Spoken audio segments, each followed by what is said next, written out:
नमस्कार। आप देख रहे हैं संतोष पाठक ऑफिशियल। मैं हूं आपके साथ शिव कुमार मिश्रा। मेरे साथ हैं संतोष पाठक जी। स्वागत और अभिनंदन। बहुत बहुत धन्यवाद शिव जी और संतोष पाठक ऑफिशियल यूट्यूब प्लेटफॉर्म के भी तमाम दर्शकों को नमस्कार। अगले कुछ मिनट हमारे साथ बने रहिएगा। बहुत कम शब्दों में हम ज्यादा से ज्यादा तथ्यों को अपनी इस स्टोरी में आपके सामने रखने की कोशिश करेंगे। जी शिव जी। बिहार में आज एकाएक भूचाल आ गया जब पूर्व मुख्यमंत्री लालू प्रसाद यादव और राबड़ी देवी को उनके बंगला खाली करने का नोटिस मिल गया। यूपी में भी पहले ये बवाल हुआ था, दिल्ली में भी कई लोगों के बंगले खाली कराए गए, राजस्थान में भी हुआ। 20 वर्ष से नीतीश कुमार जब सीएम रहे तो ऐसा नहीं हुआ, लेकिन इस बार बदली परिस्थितियों में क्या क्या बदलेगा, क्या क्या हटेगा, किस किस को बंगला रहेगा, किस किस का जाएगा, ये तो आने वाली सरकार तय करेगी। और कहीं ना कहीं इसमें एक बीजेपी की सोची समझी रणनीति है। जहां जो कौम मार्शल है, बीजेपी वहां उस कौम का विरोध करती है। मेरी बात को बड़ी गंभीरता से समझना। हरियाणा में जाट कौम मार्शल है तो बीजेपी जाट का विरोध करती है, अदर्स को इकट्ठा करती है। पश्चिमी उत्तर प्रदेश जो सोनीपत, पानीपत, यमुनानगर, गुड़गांव, नहीं क्षमा चाहेंगे, फरीदाबाद, पलवल, होडल, इन सब के बॉर्डर पे पड़ता है जिसका नाम है उत्तर प्रदेश। वहां जाट उनका अपना परंपरागत वोट है। उसी की सीमा पे सटा राज्य राजस्थान, हरियाणा की, वो परंपरागत वोट बीजेपी का है। क्योंकि राजस्थान में जाट सरकार बना बिगाड़ सकता, लेकिन सरकार अपने दम पर तैयार नहीं कर सकता। लेकिन हरियाणा का जाट अगर अपनी सी पे आ जाए तो वो सरकार कुछ कौमों को साथ लेकर बना सकता है। इसके जीता जागता उदाहरण रहे देवीलाल। ऐसे ही बिहार में बीजेपी को यादव का विरोध करना है और अपने बैक रास्ते से कुछ यादव, रामकृपाल यादव और भी कुछ नए यादव नेता बड़ी तादाद में अभी विधायक जीत कर आए, ऐसे यादवों को तैयार करना है जो लालू प्रसाद यादव का विरोध करते रहे। और उन्होंने इस पर महारत हासिल की रामकृपाल यादव को तोड़कर। तो ऐसे में बीजेपी अब उत्तर प्रदेश में यादव का विरोध करेगी और यादव बनाम आदर्श बीसी ईबीसी करके सत्ता का गठजोड़ बनाकर जीतने का काम करती है। और इस कुचक्र में सब जगह मामला फंस जाता है। वो इतना मुस्लिमवाद फैलाएंगे, बार बार एम22 समीकरण का जिक्र करेंगे उनके प्रवक्ता, उनके पत्रकार, और इस प्रकरण में पूरे सिस्टम को फंसा देंगे। अब यही कह के वो राबड़ी का बंगला खाली होगा, इसका असर उत्तर प्रदेश में पड़ेगा। 2027 का चुनाव है, यादव बनाम आदर्श होगा। यहां पर अभी यादव उत्तेजित हो जाएगा उत्तर प्रदेश तक का। आपने देखा है कि एक सपा के प्रवक्ता है, उनका ऑडियो बराबर वायरल हो रहा है। वो एक क्षत्रिय समाज के लिए बदतमीजी कर रहे हैं, तो एक वर्मा जी आईएएस है, वो ब्राह्मण समाज के लिए गड़बड़ी कर रहे हैं। तो ये सब वायरल कराए जाते हैं जैसे ही समाज में आते हैं। जातीयता का विद्रोह बनना रहे, एक जाति दूसरी जाति से नफरत करती रहे, एक जाति दूसरी जाति के विरोध में खड़ी हो जाए, बाकी जाते हैं उस जाति के विरोध में खड़ी हो जाए। और इस खेल में बीजेपी पूरी तरह पारंगत है। और इसका असर यह पड़ेगा कि अखिलेश यादव के रिश्तेदार हैं, अब अखिलेश यादव के ग्रुप से कोई ना कोई उनके समर्थन में बोलेगा तो यहां अन्य लोगों को एकत्रित होने का अवसर प्रदान होगा। फिर कहा जाएगा कि बैनी बाबू को कब अखिलेश यादव ने लाइन में आने दिया, वो कुर्मी समुदाय से आते थे। कब मायावती जी को चाहते थे मुलायम सिंह जी कि वो चीफ मिनिस्टर बन जाए, दलित इकट्ठा होगा। मुसलमानों को क्या भला किया, आजम खान जेल में सड़े जा रहे हैं, मुसलमान भी दिखेगा। ये एक पूरी थ्योरी है तैयार, और इसी थ्योरी से उन्होंने बिहार में विद्रोह कर दिया। मीडिया जमकर बात कर रही है बीजेपी की अपार और विकराल जीत। मीडिया ने एक बार भी यह जिक्र नहीं किया कि 10,000 की दम पर 1,65,00,000 महिलाओं के खाते में भेजने के बाद बीजेपी 2,40,00,000 वोट पा पाई। और बिना पैसा भेजे, बिना वकालत किए 1,90,00,000 वोट इंडिया गठबंधन पाया। तो अगर 1,65,00,000 में 35 लाख वोट आदर्श महिलाओं के निकाल दो तो 40 बचते हैं, यानी 1 करोड़ वोट एनडीए गठबंधन को मिला जो नॉर्मल मिला। उसमें भी वो वोट है जो उन महिलाओं के परिवार का वोट है जिन्हें 10,000 मिले। मैं बड़ी गंभीर आपको विश्लेषण बता रहा हूं।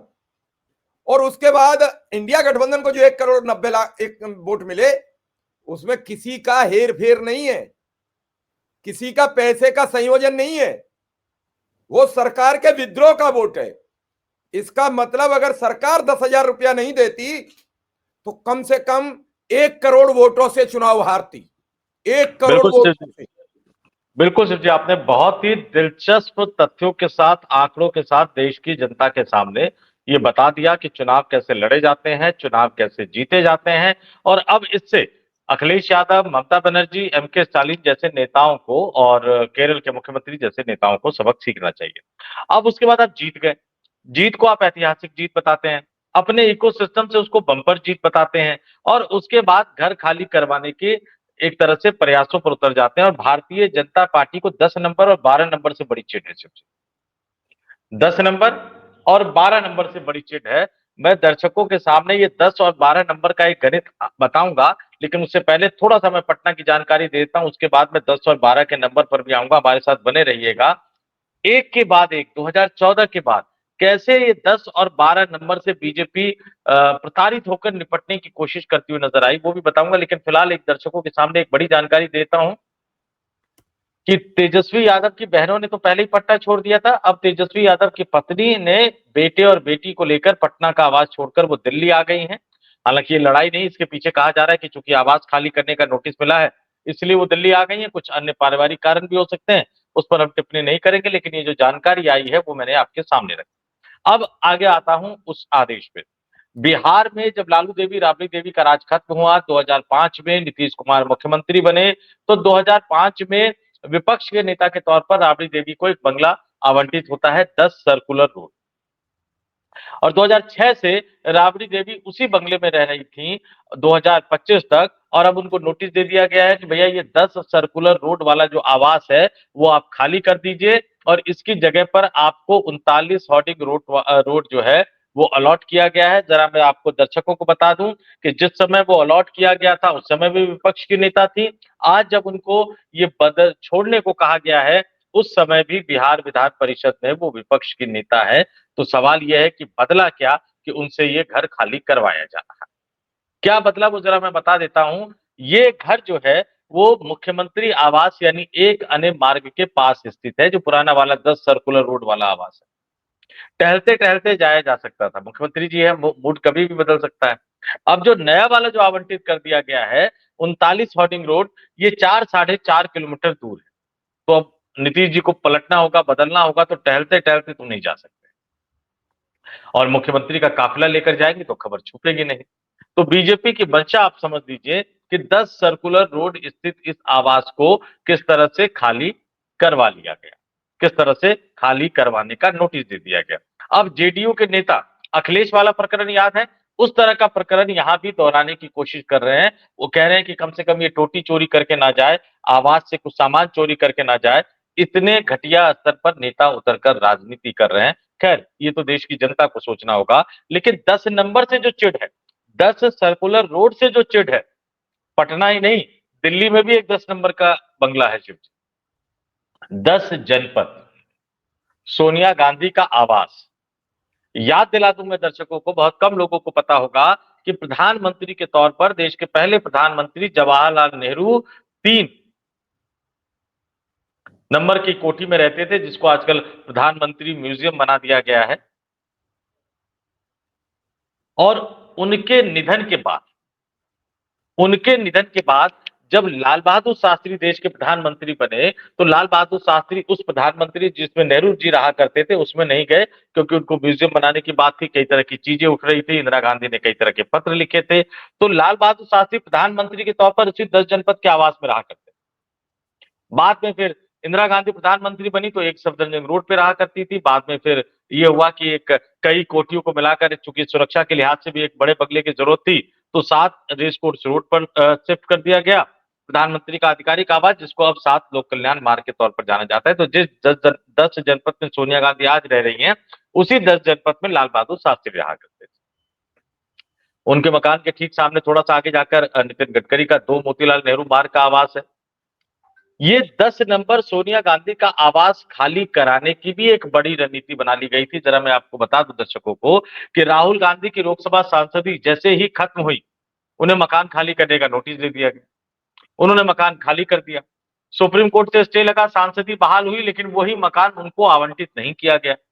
उस समय वो आवंटन की प्रक्रिया नहीं चल रही थी। सोनिया गांधी सक्रिय राजनीति से संन्यास की बात कह चुकी थी। वो कह चुकी थी कि हम रायबरेली से चुनाव नहीं लड़ेंगे। उसी समय कांग्रेस आलाकमान ने यह तय कर लिया था कि राहुल गांधी चुनाव लड़ेंगे रायबरेली से, और 10 जनपद का जो बंगला है उसको सोनिया गांधी जो है वो राहुल गांधी के नाम से आवंटित करवा लेगी। लेकिन बीजेपी को घर खाली करवाने में बड़ा मजा आता है, परिवार को तोड़ने में भी मजा आता है और घर खाली करवाने में भी मजा आता है। सोनिया गांधी को ये चीज की भनक लग गई और फिर आनन फानन में सोनिया गांधी ने यह तय किया, कांग्रेस के आलाकमान ने तय किया कि वो राज्यसभा जाएंगी। तो अब अपने राजनीतिक जीवन में पहली बार सोनिया गांधी राजस्थान से राज्यसभा की सांसद है, और राज्यसभा की सांसद जो है वो 4 अप्रैल 2024 को बनी, और 3 अप्रैल 2030 तक उनका कार्यकाल है। और कांग्रेस पार्लियामेंट्री पार्टी की चेयरपर्सन के तौर पर 10 जनपद का आवास है। नहीं तो भारतीय जनता पार्टी उस आवास को भी खाली करवाने के मूड में थी। लेकिन ये कोई पहला मामला नहीं, यादव परिवार कोई पहला मामला नहीं, लालू यादव राबड़ी देवी कोई पहला मामला नहीं है। हमने जो थंब बनाया था उस थंब पे आते हैं। मैंने कहा था ना कि 10 और 12 नंबर से बड़ी चिट है, तो 10 नंबर का एक बंगला पटना में खाली करवाने का नोटिस दे दिया गया। 10 नंबर का दूसरा बंगला दिल्ली में खाली करवाने की तैयारी थी, लेकिन सोनिया गांधी समझ गई। लेकिन 12 नंबर के 2 बंगले दिल्ली में खाली करवा लिए गए थे, और जिनसे खाली करवा गए उनके वंशज अब इसी भारतीय जनता पार्टी में नरेंद्र मोदी की पालकी को ढो रहे हैं। ये शब्द थोड़े से कटाक्ष भी लग सकते हैं, लेकिन ये बहुत जरूरी है। और मेरे पास पूरा एक तरह से आप समझ लीजिए, अजीत सिंह, अभी जो चौनी छाप वाला जो बयान दिया था जयंत चौधरी ने, उनके पिता चौधरी अजीत सिंह थे, और चौधरी अजीत सिंह के पिता चौधरी चरण सिंह थे, यानी जयंत चौधरी के दादा चौधरी चरण सिंह थे। वो सांसद के तौर पर, मंत्री के तौर पर 12 तुगलक रोड के बंगले में रहा करते थे। जिस तुगलक रोड के बंगले में अजीत सिंह का बचपन गुजरा, जिस 12 तुगलक रोड के बंगले में जयंत चौधरी का बचपन गुजरा, और जब चौधरी चरण सिंह प्रधानमंत्री बने तो भी उन्होंने कहा कि नहीं, मैं प्रधानमंत्री के आवास पे नहीं जाऊंगा, मैं यहीं से शासन काज चलाऊंगा। लेकिन एक बार जब अजीत सिंह चुनाव हार गए तो बहुत ज्यादा समय दिया नहीं भारतीय जनता पार्टी ने, और पैरामिलिट्री फोर्स लगाकर 12 तुगलक रोड के उस आवास को खाली करवा लिया गया था। पश्चिमी उत्तर प्रदेश से, बागपत से, मुजफ्फरनगर से हजारों की संख्या में जो जाट हैं, जो किसान हैं, वो दिल्ली आए केंद्र सरकार पर दबाव डालने के लिए कि नहीं, चौधरी साहब का घर खाली ना करवाया जाए। लेकिन पैरामिलिट्री फोर्स लगाकर जबरदस्ती उस घर को खाली करवा लिया गया, और आज उन्हीं चौधरी अजीत सिंह के बेटे जयंत चौधरी नरेंद्र मोदी की सरकार में उनकी पालकी हो रही। एक 12 नंबर की कोठी और थी, बिल्कुल सोनिया गांधी के पीछे। 10 जनपद सोनिया गांधी का आवास, उससे पीछे 12 जनपद रामविलास पासवान का आवास। कई दशकों तक उसमें रहे, लेकिन जैसे ही वो उस परिवार पर संकट आया, आनन फानन में पासवान के परिवार को भी तोड़ दिया गया, पार्टी भी छीन ली गई, और 12 जनपद का वो सरकारी आवास भी खाली करवा लिया गया। लेकिन बीजेपी समझती थी कि आज नहीं तो कल चिराग पासवान का सितारा बुलंद होगा, और वो इस स्थिति में पहुंचेंगे कि भाजपा को ब्लैकमेल करके उस कोठी को दोबारा आवंटित करवा सके। तो भारतीय जनता पार्टी ने आनन फानन में उस कोठी को पूर्व राष्ट्रपति रामनाथ कोविंद को आवंटित कर दिया। 12 जनपद के उस आवास में अब रामनाथ कोविंद रहते हैं, तो उनसे खाली नहीं करवाया जा सकता, क्योंकि पूर्व राष्ट्रपति को जो आवास दे दिया जाता है वो दे दिया जाता है। इस तरह से वो काम करते हैं। लेकिन आज वही चिराग पासवान जो है वो नरेंद्र मोदी की सरकार में मोदी साहब की पालकी ढो रहे हैं। एक और है, बागी बलिया सुना होगा सब। बलिया का नाम आते ही आपकी नसों में जो रक्त है उसका प्रवाह तेज हो जाता है, क्योंकि बलिया बहादुरी का प्रतीक है, बगावत का प्रतीक है। उसी बलिया से आने वाले चंद्रशेखर साहब प्रधानमंत्री भी रहे, तो भी उसी आवास में रहे। चंद्रशेखर साहब के उसी आवास में ना जाने कितने कितने घंटों की बैठकी लगा करती थी, जिसमें अटल बिहारी वाजपेयी भी रहा करते थे। जब एक वोट से अटल बिहारी वाजपेयी की सरकार गिर गई थी ना, उसके कुछ ही घंटे बाद वो चंद्रशेखर के उसी आवास में बैठे हुए नजर आ रहे थे, और दोनों हंसी मजाक करते हुए नजर आ रहे थे। कि यार प्रमोद महाजन ने तो कहा था लेकिन नंबर जुटा नहीं पाए। इस तरह का हंसी मजाक करते हुए नजर आ रहे थे। नीरज शेखर, समाजवादी पार्टी ने टिकट दिया, सांसद बनाया, उन्होंने पिता का आवास अपने आप को आवंटित करवा लिया। लेकिन जैसे ही वो एक चुनाव हारे, उनको घर खाली करने का नोटिस मिला, भागे भागे वो प्रधानमंत्री से मिलने आए। प्रधानमंत्री ने कहा कि निश्चिंत रहो, जाओ घर जाओ। संसद भवन के गेट नंबर 4 से निकले। हम पत्रकारों को कहा कि आश्वासन मिल गया, अब शायद घर खाली करने को ना कहा जाए। लेकिन घर पहुंचे तो पता लगा एनडीएमसी उनके घर की बिजली काट दी। उनको समझ में आ गया कि घर खाली करना पड़ेगा, तो नीरज शेखर को भी वो घर खाली करना पड़ा। और आज वो नीरज शेखर भी प्रधानमंत्री मोदी की पालकी को ढो रहे हैं, भारतीय जनता पार्टी की पालकी को ढो रहे हैं। इसलिए हमने थंब में भी कहा था, सिंह यानी अजीत सिंह, जयंत सिंह कह लीजिए, जयंत चौधरी कह लीजिए, शेखर यानी नीरज शेखर, और पासवान यानी रामविलास पासवान, चिराग पासवान के बाद अब यादव परिवार की बारी है। लेकिन सोनिया गांधी बीजेपी के इस चाल को कामयाब होने से रोक पाई इकलौती नेता वही है जो भारतीय जनता पार्टी के इस खेले को समझ गए। बहुत विस्तृत आपने बताया है और समझाने का प्रयास किया है कि आखिर बीजेपी, जैसे सांड है वो लाल कपड़े से बिदकता है, ऐसे बीजेपी 10-12 नंबर से बिदकती है। 10-12 नंबर उनके लिए खतरनाक भी रहा है। 2009 के चुनाव में जीत हारे बुरी तरीके से लोकसभा का चुनाव। 2012 में फिर जब तैयारी चल रही थी, आडवाणी नहीं मान रहे थे, तब जाके 2013 में नरेंद्र मोदी प्रधानमंत्री पद के दावेदार घोषित हो पाए। कई तरीके से 10 और 12 नंबर उनके लिए खराब रहा है। लेकिन जो आपने बताया कि 10-12 नंबर से आखिर बीजेपी चिढ़ती क्यों है, और फिर जब इस नंबर से चिढ़ जाती है तो गलत सलत फैसले लेती है। क्या अब तक जो पूर्व मुख्यमंत्री थे उन्हें रहने का अधिकार नहीं था? क्या इस बार नीतीश कुमार अपने छोटे भाई का, मुझे नहीं मालूम, लालू बड़े हैं, नीतीश छोटे हैं, लालू बड़े भाई, लालू बड़े भाई हैं, तो बड़े भाई का सम्मान बचा पाएंगे, भौजाई का घर बचा पाएंगे, या भौजाई का घर विद्रोह करा देंगे? हालांकि नोटिस आ गया तो अब बचने का तो काम खत्म हो गया, और फिर मुख्यमंत्री मुख्यमंत्री हैं, शायद परमिशन कर दें। मुझे लगता है कि अब लालू जी फोन नहीं करेंगे जिस कंडीशन में अभी हैं। नहीं, एक सवाल यह भी उठ रहा है शिव जी, कि क्या ये नोटिस भेजने से पहले नीतीश कुमार की मंजूरी ली गई थी या नहीं ली गई थी? क्योंकि ये नीतीश कुमार के स्टाइल ऑफ पॉलिटिक्स नहीं है, ये Narendra Modi style of politics है, जो उन्होंने दिल्ली में किया था और दिल्ली के उसी प्रयोग को अब वो पटना में दोहरा रहे हैं। तो यहां अब सवाल ये उठ रहा है कि क्या अब बिहार में एनडीए गठबंधन की सरकार है, इसको हम नीतीश कुमार की सरकार कहे, या हम नरेंद्र मोदी, अमित शाह और भारतीय जनता पार्टी की सरकार कहे?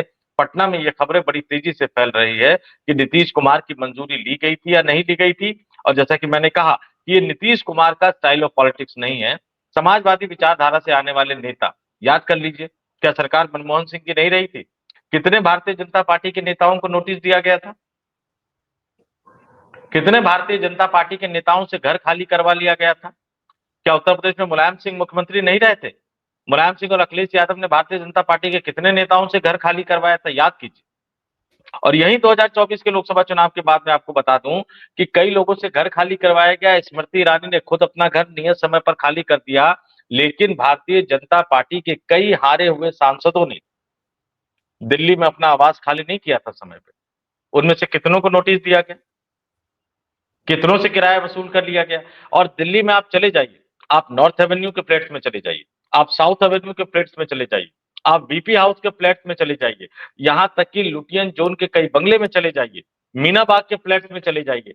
गेस्ट अकोमोडेशन के नाम पर, मैं फिर दोहरा रहा हूं, गेस्ट अकोमोडेशन के नाम पर भारतीय जनता पार्टी के पूर्व सांसदों को, भारतीय जनता पार्टी के प्रवक्ताओं को, जो सांसद भी नहीं है, मंत्री भी नहीं है, और भारतीय जनता पार्टी के कई नेताओं को जो किसी भी पद पर नहीं है, गेस्ट अकोमोडेशन के नाम पर उन्हें ये फ्लैट, ये बंगले, ये कोठियां आवंटित की गई है। एक आंकड़ा सरकार को यह भी बताना चाहिए कि आपने अपने कितने प्रवक्ताओं को फ्लैट आवंटित किए, कितने नेताओं को कोठियां आवंटित की है, कितने पूर्व सांसदों और पूर्व मंत्रियों ने आपके द्वारा आवंटित कोठियों को, बंगलों को अब तक खाली नहीं किया है? दूध का दूध और पानी का पानी हो जाएगा। लेकिन आप यकीन मान लीजिए कि आप आरटीआई डाल के भी ये सवाल पूछेंगे ना, तो मोदी सरकार इसका जवाब नहीं देगी। अभी मोदी जी यात्रा पर गए थे, दक्षिण अफ्रीका की यात्रा पर। स्वागत किया गया, ढोल नगाड़े बजाए गए, गीत गानों का आयोजन किया गया। पहले 1-2 बार तो आरटीआई का जवाब गलती से दे दिया था। इस बार पूछिए दक्षिण अफ्रीका की यात्रा पे कितना खर्च हुआ। तय मानिए कि आरटीआई दायर होने वाला है, लेकिन उसका जवाब नहीं मिलेगा आपको कि कितना खर्च किया। कौन इन लोगों को लेकर आता है? कौन इतनी भीड़ को जुटाने के लिए पैसा देता है? जो गायक आते हैं, जो कलाकार आते हैं, क्या वो बिना फीस लिए आते हैं? अगर वो फीस लेकर आते हैं तो कौन उनको पैसा देता है? होटल में कितने रूम बुक किए जाते हैं प्रधानमंत्री और उनके पूरे काफिले के लिए? कितनी गाड़ियां वहां इस्तेमाल की जाती है? और इसके अलावा गिफ्ट देने के नाम पर कितने पैसे खर्च किए जाते हैं? मुझे लगता है कि प्रधानमंत्री जी को अपनी हर यात्रा के बाद कम से कम उसका बही खाता तो देश की जनता को बताना चाहिए। लेकिन ये मैं भी जानता हूं, ये आप भी जानते हैं और हमारे देश की जनता भी जानती है कि प्रधानमंत्री ये कभी नहीं बताएंगे। वो तो कहेंगे देखो मैं इतना पैसा बचा रहा हूँ, होटल पे नहा लेते हैं, एयरपोर्ट के लॉन्च में स्नान कर लेते हैं। अरे भैया, जब एयरपोर्ट के लॉन्च पे स्नान कर लेते हो तो होटल में रूम लेने की जरूरत क्या है? जरा ये भी बता दीजिए। ये कई सवाल हैं जो पूछे जाने चाहिए, लेकिन जवाब मिलेंगे नहीं। आप दूसरों से घर खाली करवा लोगे, दूसरों का घर तोड़ोगे, लेकिन खुद के नेताओं को घर खाली करने का कभी नोटिस आप दोगे नहीं। चलिए, खुद के नेताओं को हालांकि मैं तो कहना नहीं चाहता था, हालांकि मैं कहना नहीं चाहता था, लेकिन दर्शकों को बता दूं, जो ये जो ट्रोल आर्मी उतरेगी ना, बता देता हूं, लालकृष्ण आडवाणी का पृथ्वीराज रोड स्थित आवास अभी तक खाली नहीं करवाया गया है। किस हैसियत से वहां वो रह रहे हैं? मुरली मनोहर जोशी का राजेंद्र प्रसाद रोड वाला आवास अभी तक खाली नहीं करवाया गया है। किस हैसियत से वो वहां रह रहे हैं? ये जानकारी भी तो भारतीय जनता पार्टी को, देश की जनता को देनी चाहिए ना शिव जी। लालकृष्ण आडवाणी वयोवृद्ध नेता है तो अपने खर्चे पे आवास आवंटित करवा दे उनको, या भारतीय जनता पार्टी बताए कि नहीं, लालकृष्ण आडवाणी जी का जो आवास का जो किराया सरकारी नियमों के मुताबिक बनता है वो भारतीय जनता पार्टी अपने कोष से भर रही है, या जोशी जी के आवास का किराया भारतीय जनता पार्टी सरकार को दे रही है। कुछ तो बताए कि वो रह रहे हैं तो किस हैसियत से रह रहे हैं, क्या वो नियमों के अधीन है,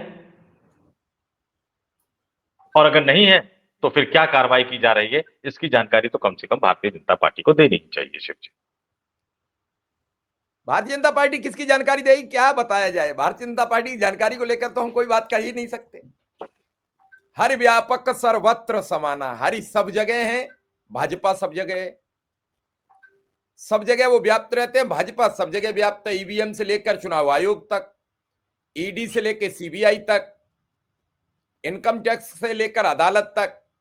तो जब सब जगह व्याप्त होते हैं और प्रधानमंत्री जी जब धर्म ध्वजा का आरोहण कर रहे हो और हाथ कांप रहे हो और मीडिया ने वो कैमरे में कैप्चर कर ली हो और उसी पर घंटों बहस हो रही हो कि प्रधानमंत्री कितने भावुक हो गए, प्रधानमंत्री के हाथ कंपने लगे, वो सनातन के लिए ओतप्रोत हैं, तो फिर मेरे पास कुछ बचता नहीं है और आपके पास कोई सवाल रहता नहीं है।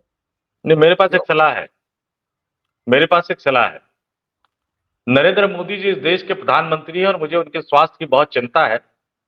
उन्हें तुरंत एम्स अस्पताल में जाकर अपना चेकअप करवाना चाहिए, और अगर एम्स के डॉक्टरों पर भरोसा ना हो या इस देश के डॉक्टरों पर भरोसा ना हो कि मीडिया में खबर लीक हो जाएगी, तो जहां उनकी मर्जी हो, लेकिन जाकर उनको अपना मेडिकल चेकअप जरूर करवाना चाहिए। चलिए देखते हैं वो आपकी सलाह कितनी गंभीरता से लेते हैं, क्योंकि लेते होते तो देश में कई बड़े बदलाव होते। इसी के साथ फिलहाल हमें इजाजत दे दीजिए, क्योंकि हमें जो आपने सलाह दी है वो जरूर हम लेंगे। हमें सर्दी सी लग रही है तो हम दवा जरूर लेंगे। इसी के साथ आपका धन्यवाद, आभार, नमस्कार। बहुत बहुत धन्यवाद, नमस्कार, आभार।